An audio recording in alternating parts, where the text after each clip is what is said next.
What's good, YouTube? It's your boy Show back with another video. Now we're here to talk about the Bayonetta situation again.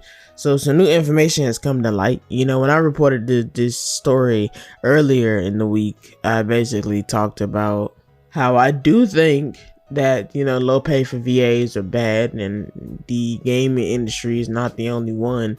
The person that made Jujutsu Kaisen, the voice did, only had $150. You know, I talked about that. I feel like they should definitely get paid more.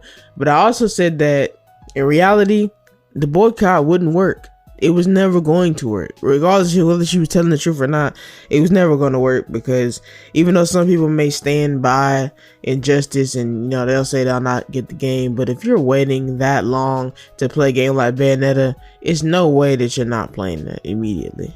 It's just literally no way. And I knew it wasn't going to work.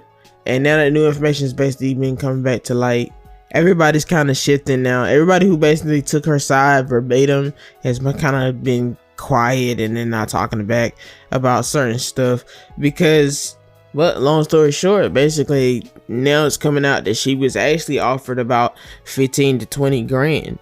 And she basically made it seem like the 4K that she was supposed to get for that, she said for the role, wasn't for the whole role. It was for an extra part, very special part. But if I'm being honest, man, that's actually crazy. People some people kind of figured it out that it was gonna be more behind the scenes.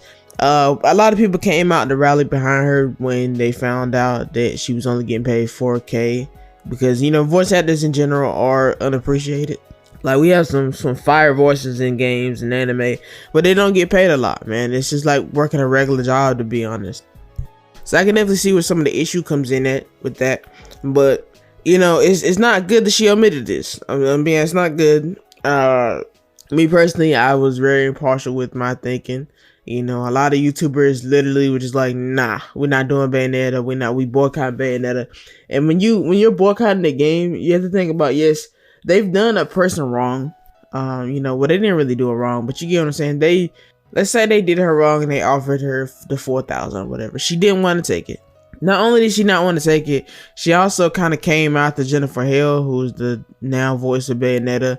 That was wrong. The videos came off as aggressive, like she really wanted to strike back at the company. The video that she put out had so many views, and it's like, she basically told us how Bayonetta is like a really $1 million franchise or whatever. But you got to realize that when you're doing business, that there's marketing, there's a lot of other employees that you have to pay, including developers of the game.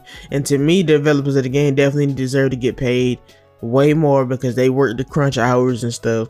It's not saying that voice actor work is not important, because it is. You know, voice actors make anime, they make games. But to simply say that, you know, you feel like you deserve more, to find out that you were offered more, you didn't take it. They offered you I think that she said 10K.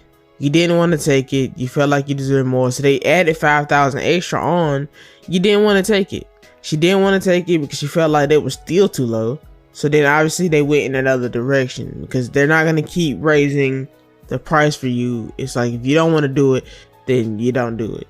But yeah, everybody just kind of jumped to conclusions, because it's like, obviously, you know, who makes the games and stuff, and that specific person I'm not gonna name here, you kind of already know what they're all about if you've been following this story.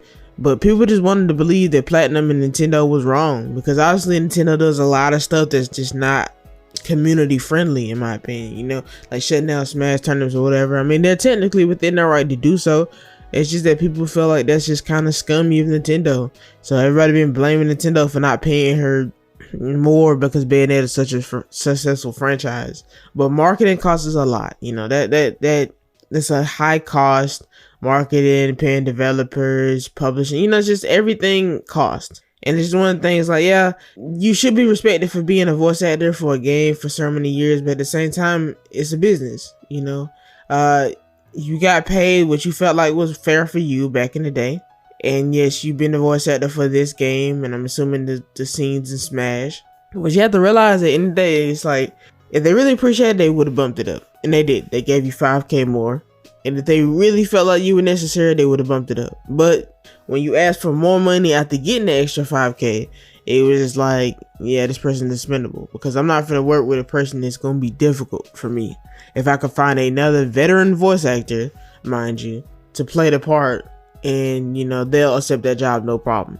The only person I feel bad for in this situation is Jennifer Hale, simply because she really had nothing to do with it. She was just accepting the job. It's like, I mean, she's trying to work. You know, you could have took that 15K and went about your business, to be honest. But you feel like maybe that you might not get another opportunity for Bayonetta, so you maybe want to get more money out of it now. And that's your prerogative, man. You can do whatever you want to do, but by breaking your NDA, that actually causes a lot of problems for you. And I don't know if that's something she really wants to get into. Because you basically brought the NDA to talk about injustice, like it was really something they were very heinous, and people were really on your side. So it looked like, you know, it was a big controversy, man. Everybody was talking about they're not picking up the game. Then all of a sudden, now everybody's got to pick up the game now because they found out she wasn't being truthful. She omitted that fact, and when Platinum had to come out with their side of the story, it made a lot more sense. And it's like, the figures that she's getting, the $450 million franchise, maybe, but it's like they didn't get that way by overpaying people. And I want you guys to comment down below. I wanted to see what you guys think about this, because for me, I think she should have took the money. I mean, I get that you want to get paid what you're worth and what you feel like you're worth, but I think she should have took the money, in my opinion. I think she should have definitely gave him more of a chance. You know, it was a couple of different sessions, obviously hours of work, but it's a lot of money. At least for somebody like me. Maybe for her, she feel like it's not worth her talent. But in her tweet, she said she hadn't heard from them for like 11 months after she didn't take that second offer of the boosted 5K.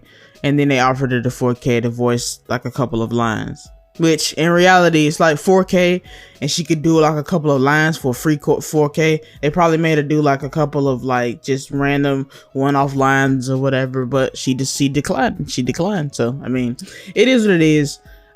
This is one of them things where you learn to listen to both stories before you really make a snap judgment, and you just take a person's side verbatim.